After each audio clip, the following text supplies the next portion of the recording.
তোমরা এই দেওয়ালটা ক্যামেরা ফোকাস করো না। মেরামতির কাজ চলছে, দেশ মেরামতির কাজ চলছে, তার মধ্যে এখানে মেরামতি হচ্ছে।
আমি বেশ অনেকদিন পরে কলকাতায় আপনাদের মুখোমুখি হচ্ছি।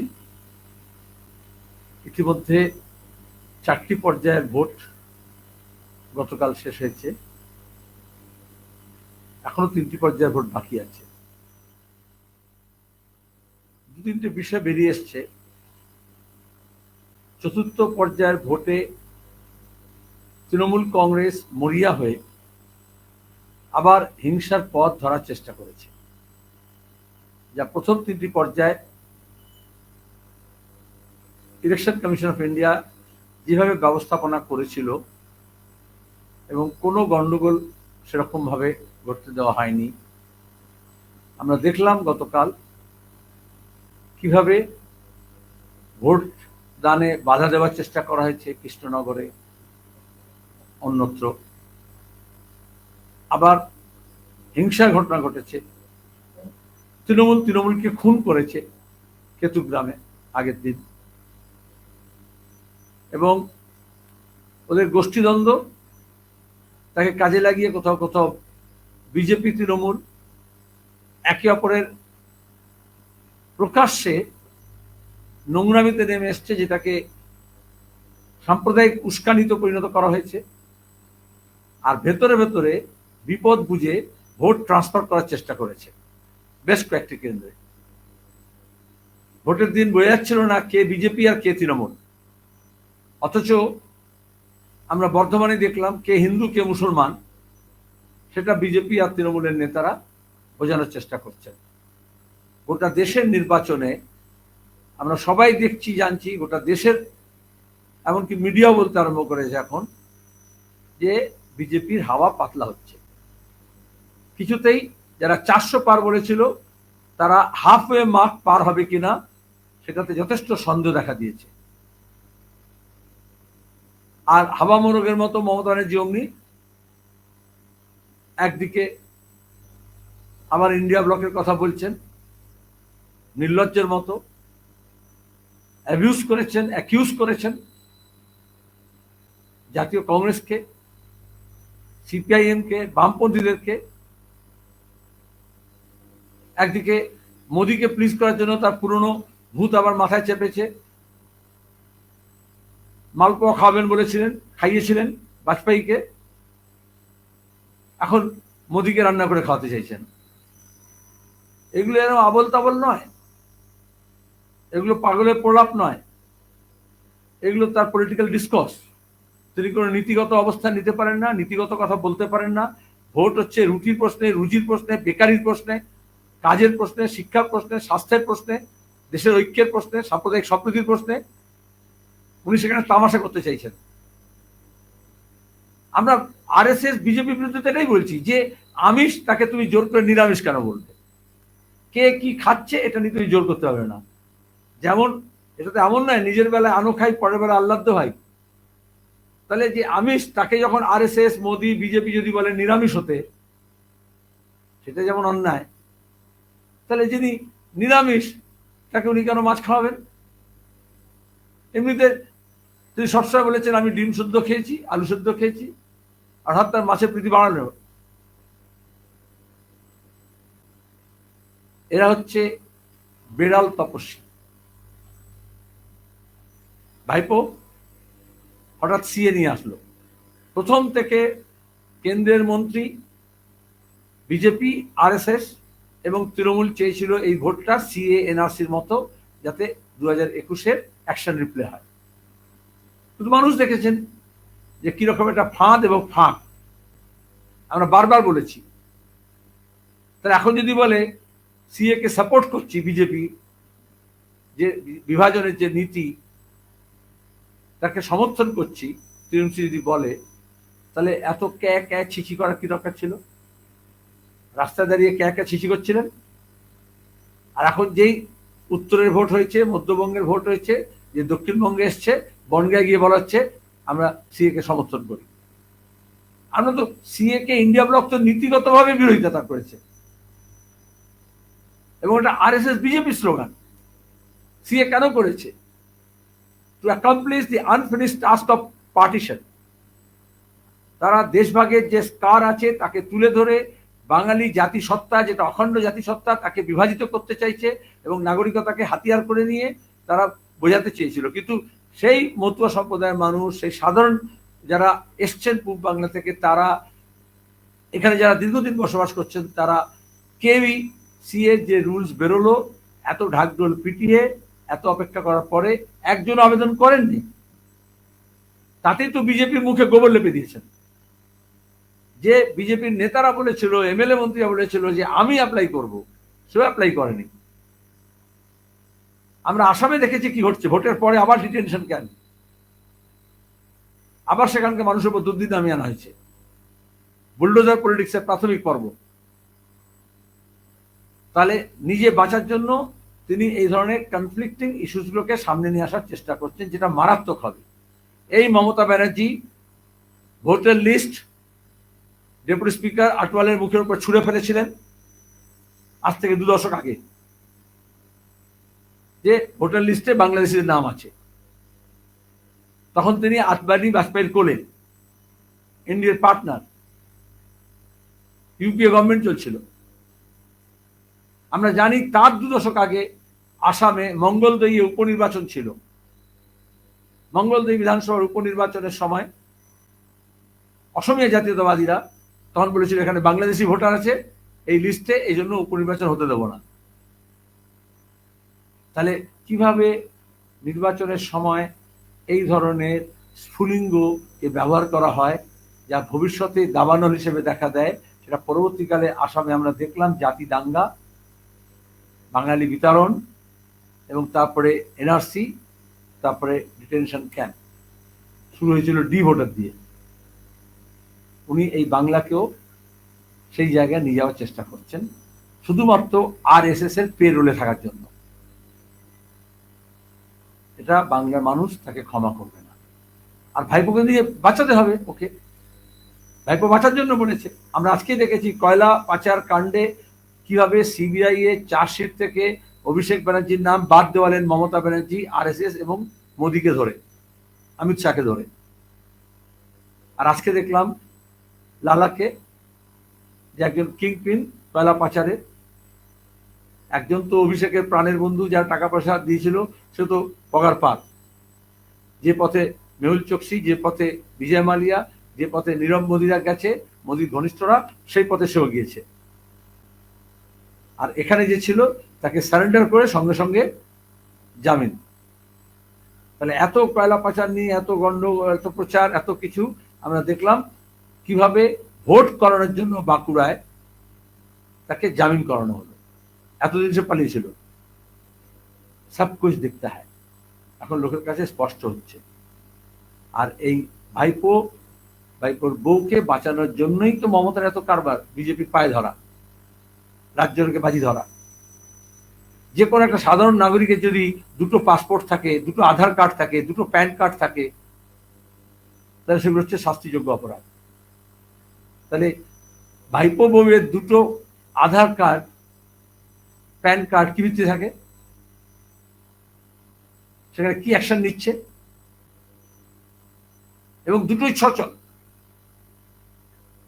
যেটা আইনত অপরাধ। তাহলে এই অপরাধীরা অপরাধ করে চলেছে, কারণ সাইয়া ভাই কোতওয়াল ডর কাহেকা, দিল্লিতে এমন চৌকিদার বসে আছে যাকে মমতা ব্যানার্জি মোটামুটি তুষ্ট করে রাখলে হবে। আর অন্যদিকে ভোটকে কেন্দ্র করে আবার হিন্দু মুসলমান, গতকাল মন্তেশ্বরে আমরা দেখেছি, বর্তমানে আমরা তার আগে বেলডাঙ্গায় দেখেছি, বহরমপুর কেন্দ্রে রামনবমীর সময়। কিন্তু বাংলার মানুষ এখন হিন্দুর বিরুদ্ধে মুসলমান, মুসলমানের বিরুদ্ধে হিন্দু নয়, উত্তরের বিরুদ্ধে দক্ষিণ, দক্ষিণের বিরুদ্ধে উত্তর নয়, পূবের বিরুদ্ধে পশ্চিম, পশ্চিমের বিরুদ্ধে পূর্ব নয়, বাঙালি অবাঙালির মধ্যে দাঙ্গা নয়। তারা চাইছে সবাই মিলে চোর চোরটাদের বিরুদ্ধে। আর সেই চোর সে বিজেপি ঝান্ডা নিয়ে করুক বা তৃণমূলের ঝান্ডা নিয়ে করুক বা ঝান্ডা বদল করে করুক, একটা করে ভোটের পর্যায়ে এগোচ্ছে। ক্রমাগত বাংলার মানুষ বিজেপি এবং তৃণমূলের প্রতি তাদের যে অসন্তোষ, তাদের যে রাগ, তাদের যে ক্ষোভ, সেটাকে প্রকাশ্যে নিয়ে আসছে। সন্ত্রাসের ভয় থেকে মুক্ত হয়ে মানুষ ভোট দিচ্ছে। এখন আজকে আমি ডায়মন্ড কেন্দ্রে গিয়েছিলাম, যেখানে গতবারে ফুয়াদ হালিম, যেখানে সিপিআইএম প্রচার করতে গিয়ে বারবার আক্রান্ত হয়েছে। এই যে যেমন সায়েম শাহ, শাহজাহান, জাহাঙ্গীর এসব পোষা আছে, যারা টাকার কালেক্টর, যারা এঘাট ওঘাট করে কালীঘাটে পাঠায়, 4টে পুলিশের থানার অফিসারদের নিয়ে ঘোরাফেরা করে, সেই বজবজে সেই ফলতে আমরা গিয়েছিলাম। মানুষ আমাকে আগে বার্তা দিন, আপনারা যাচ্ছেন, ওখানে গেলে তো ওদের সাম্রাজ্য, ওখানে তো মুক্তাঞ্চল, ওখানে আক্রমণ করবে। সাধারণ মানুষ এগিয়ে এসছেন এবং ওদের কোনো সাহস হয়নি আমাদের মিছিলে বাধা দেবে। পুলিশকে দিয়ে সিপিআইএম এর পোস্টার লাগানো হবে না, নিষেধাজ্ঞা করেছে গোটা রুট ধরে। তাহলে একদিকে গণতন্ত্রের কথা বলছেন, আর অন্যদিকে গণতন্ত্রকে সর্বনাশ করছেন। মানুষ এই গণতন্ত্রের উৎসবে অংশগ্রহণ করবে। যারা গত 2014 পর থেকে ভোট দিতে পারেনি, কোনো কোনো ক্ষেত্রে 2012 পর থেকে ভোট দিতে পারেনি, তাদেরকে আহ্বান জানাবো, আপনারা ভোট দেবেন এবং শান্তিতে দেবেন, শান্তির জন্য দেবেন। গোটা দেশে এবং এ রাজ্যে আমরা শান্তিকে পুনঃপ্রতিষ্ঠা করতে চাই এবং শান্তির জন্য আমাদের আসলে সম্প্রীতি দরকার এবং ঐক্য দরকার। তবেই আমরা আমাদের রুটি রুজি হকের কথা বলতে পারবো এবং লড়ে নিতে পারবো। সংসদে দাঁড়িয়ে যাতে আমাদের কথা, রাজ্যের কথা, মানুষের যন্ত্রণা, ব্যথা, বেদনার কথা এবং তার উপশমের পথ খুঁজে বার করা যায়, নীতি নির্ধারণ করা যায়।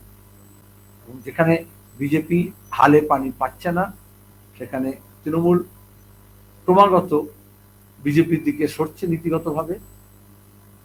আরএসএস আগেই বলেছে বাম না আসার জন্য দরকার হলে তৃণমূলই ভালো, কিন্তু তৃণমূলকে মানুষ পছন্দ করছেন না। এক একটা ধাপে বাম এবং কংগ্রেসের সমর্থন বাড়ছে। আগামী কয়েকদিনও আমাদের কর্মীরা দাঁতে দাঁত চেপে মাটি কামড়ে লড়াই করবেন। অনেক মানুষ যারা বাম এবং কংগ্রেসের কর্মী নন, তারাও এই অভিযানে সামিল হয়েছেন, তাদেরকে ধন্যবাদ জানাবো। এবং আগামী কয়েকদিন এই প্রচন্ড দাবদাহের মধ্যে, গরমের মধ্যে নির্বাচনী প্রচারে তারা অংশগ্রহণ করবেন। তার সঙ্গে দাঁড়িয়ে বাম এবং কংগ্রেসের প্রার্থীদের জয়ী করবেন।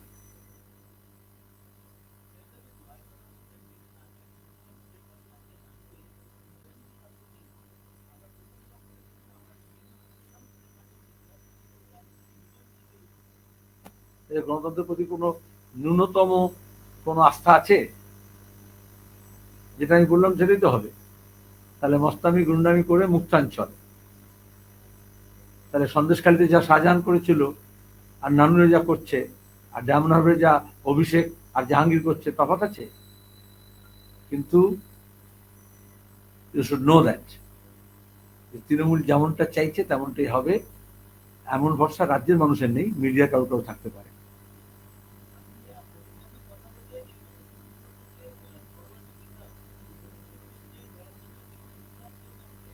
তাহলে বুঝতে পেরেছো, সিএ কে সমর্থন করা, বিজেপি যদি নাম্বার কম থাকে তাহলে মোদির সঙ্গে গিয়ে হাত মেলানো, মমতার এই বার্তা কাজ তো করছে কোথাও।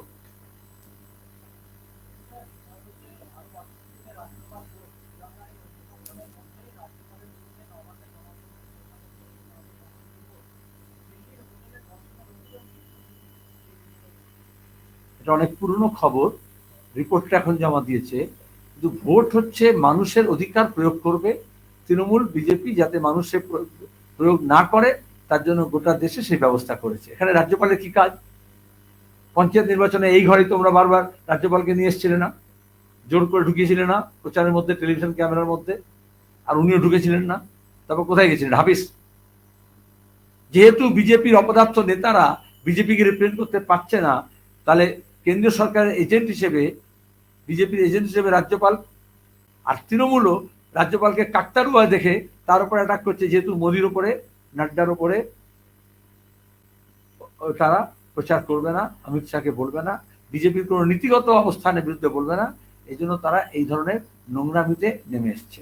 সে রাজ্যপালই নোংরামি করুন আর রাজ্য সরকারই করুন, বাংলার রাজনীতি এতটা নিচে ছিল না।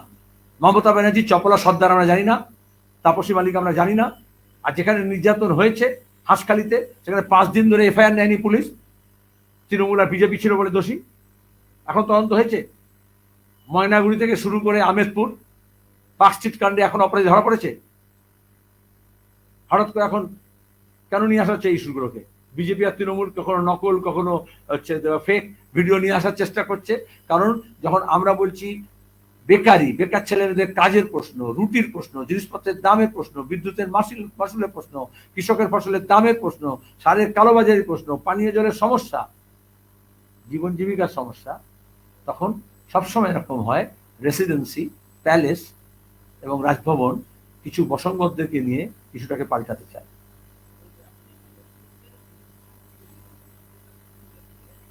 যে নামটা আমি বলিনি, তুমি কিরকম নামটা খুঁজে দিয়েছো বলো প্রশ্নের মধ্যে, ভালো বলো।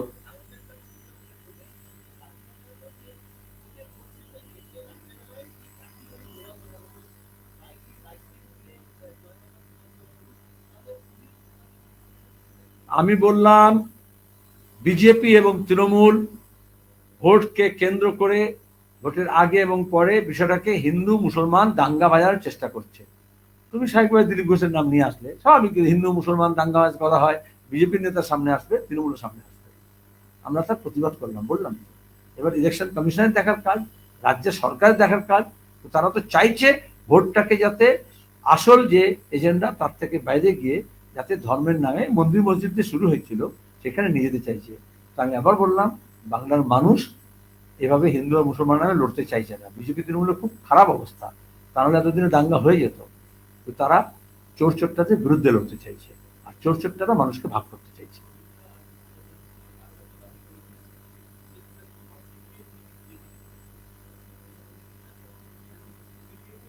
আচ্ছা, উনি 1 নম্বর মিথ্যাচারী, এটা সবাই জেনে গেছে, তুমি এখন জানো না? এখন লোকে ডিলিট করে দিচ্ছে তার নাম, তুমি এখন রেখেছো তোমার মোবাইলে।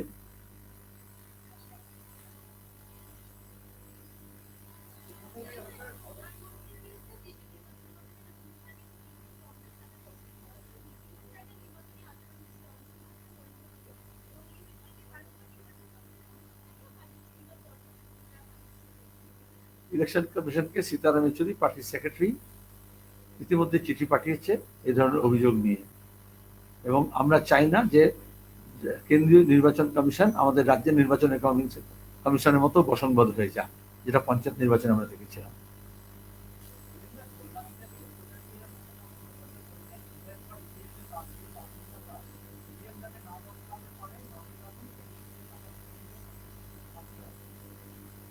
তিনি নিজে এ ব্যাপারে খুব সচেতন, কারণ তিনি পঞ্চায়েতের সময় কাউন্টিং কিভাবে পাল্টায়, বাক্স কিরম পাল্টায়, ব্যালট পেপার কিরম পাল্টায়, বাইরে কিরম ছুড়ে ফেলে দেওয়া হয়, এসব করেছেন।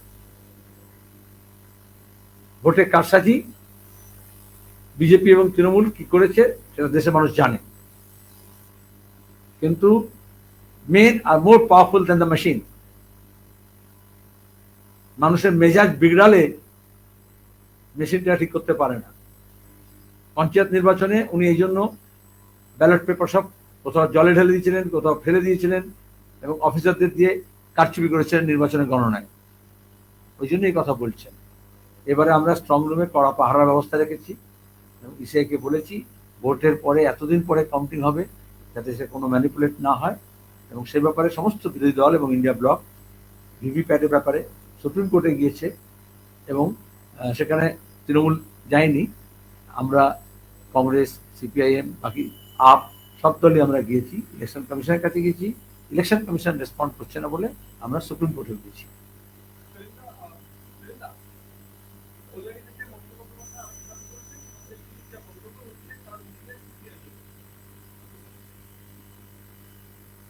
ওনার সার্কিট তো এভাবে তৈরি হয়েছে মাথার। শর্ট সার্কিট হয় তো, যেখানে যেখানে সিপিএম চলে যায় আর কি, ওরা ফিউজ হলে আরো হয়। আগে জানতাম উনি কনফিউজ, এখন বুঝছি ওনার ব্রেনের সার্কিটটা ফিউজড হয়েছে। গত 10 বছর ধরে ওখানে মুক্তান চলেছে। নিরাপদ সর্দার ওখানকার এমএলএ যখন বিধানসভায় দাঁড়িয়ে বলছিল এই জমি দখলের কথা, নোনা জল ঢোকানোর কথা, লুটের কথা, নির্যাতনের কথা, তখন তার সাকরেত সোনালী গু, এখন যে বিজেপির নেত্রী ডেপুটি স্পিকার, তাকে দিয়ে মাইক কেন বন্ধ করেছিলেন? চিট ফান্ডের কথা যখন অ্যাসেম্বলিতে বলছিল দেবলীনা হেমব্রম, গৌরাঙ্গ চ্যাটার্জি, তখন কেন অ্যাসেম্বলির মধ্যে তাকে মারা হয়েছিল? কেন পিজি হাসপাতালে চিকিৎসা করতে দেওয়া হয়নি? তারপর উনি বলেছিলেন বিরোধী শূন্য, তারপর বিধানসভা বিরোধী শূন্য করেছেন, নিজের তৃণমূল বিজেপিকে সাজিয়ে সেখানে উপস্থিত করিয়েছেন, নাটকে যেরকম সাজানো হয়। সন্দেশখালী তো তাই হয়েছে। আজকে দাঁড়িয়ে সেখানকার মানুষ বিক্ষোভে ফেটে পড়েছেন। মহিলারা বিশেষত মমতা ব্যানার্জি নিরাপত্তা সর্দারকে বাঁশদড়ি থেকে তুলে নিয়ে গিয়ে জেল ঢুকিয়ে দিলেন, প্রত্যেক ঢোকালেন, আর এখন উল্টাটা কথা বলছেন। একটা সন্দেশখালী না, আর বিজেপি শুধু সন্দেশখালী বলছে আর তোমরা বলছো। গত 10 বছর ধরে বাংলার টেলিভিশন চ্যানেল, খবরের কাগজগুলো সন্দেশখালী নিয়ে কোনো রিপোর্ট করেনি কেন? মমতা বলেনি বলে? আমরা তো পয়সা দিয়ে কাগজ কিনি, আমরা তো টেলিভিশন চ্যানেলে কেবলে তো টাকা দিই। তাহলে এত অন্যায় এখন যখন বলা হচ্ছে, সেই অন্যায় সম্পর্কে সংবাদ মাধ্যম কেন চুপচাপ ছিল? যেমন আজকে জামরাবাড়ি চুপচাপ আছে, ফলতা নিয়ে, বজবজ নিয়ে কেন বলা হচ্ছে না সে কি অন্যায় হচ্ছে সেখানে? কিরম মুক্তাঞ্চল তৈরি করেছে শুভেন্দু আর অভিষেক মিলে।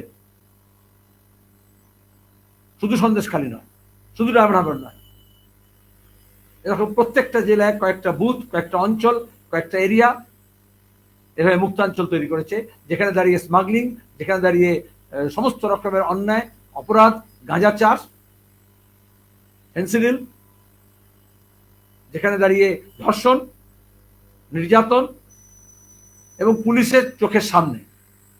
বরঞ্চ তৃণমূলের যে লোকরা এটা বিরোধিতা করছে বা করেছে, তাকেও মিথ্যা মামলায় ফাঁসানো হয়েছে। এই জন্য তো মমতা ব্যানার্জি বিরোধী শূন্য করতে চেয়েছিলেন, এই জন্য তো মুখে লুকোপ্লাস লাগিয়ে রাখতে বলেছিলেন, এই জন্য তো বলেছিলেন যে কোন কাগজ পড়বে আর কোন কাগজ লাইব্রেরিতে রাখবে আর কোনটা রাখবেন উনি ঠিক করে দেবেন। গণতন্ত্রকে হত্যা করা এই জন্যই, যাতে দাঁড়িয়ে লুট অবাধে চলে। গোটা দেশে মোদিও তাই করছে, এখানে মমতাও তাই করছেন। গণতন্ত্রকে ধ্বংস করা হয় কারণ মানুষের যদি কথা বলার অধিকার, প্রতিবাদ করার অধিকার, সত্য কথা বলার, হক চাওয়ার এবং সত্যকে লেখার, বলার ক্ষমতা যদি হারিয়ে ফেলে মানুষ, তাহলে সেখানে মিথ্যার রাজত্ব কায়েম হয়, লুটের রাজত্ব কায়েম হয়। তার উদাহরণ সন্দেশখালী।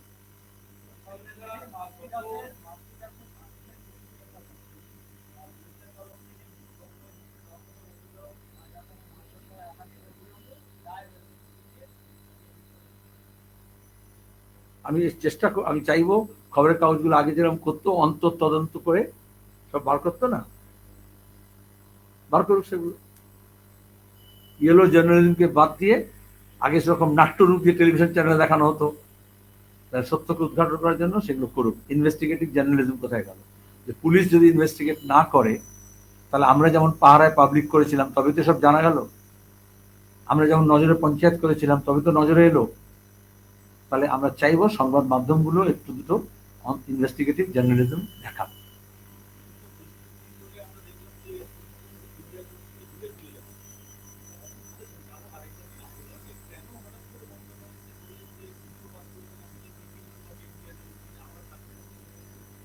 কালকে অধীরবাবু বলেছেন না, তারপরে প্রশ্ন থেকে যায়।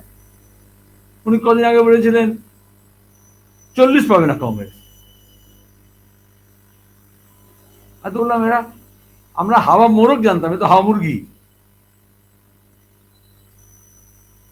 তো একটা হলো যে হাওয়াটা বুঝতে পেরেছে,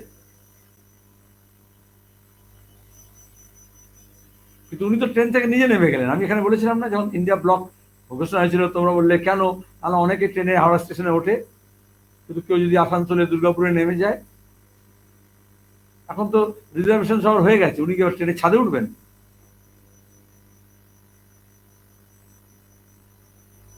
উনি নিজে ডিমটাকে ফাটিয়েছেন, এখন তাতে তা দিতে চাইছেন, বাচ্চা বেরোবে। ধন্যবাদ।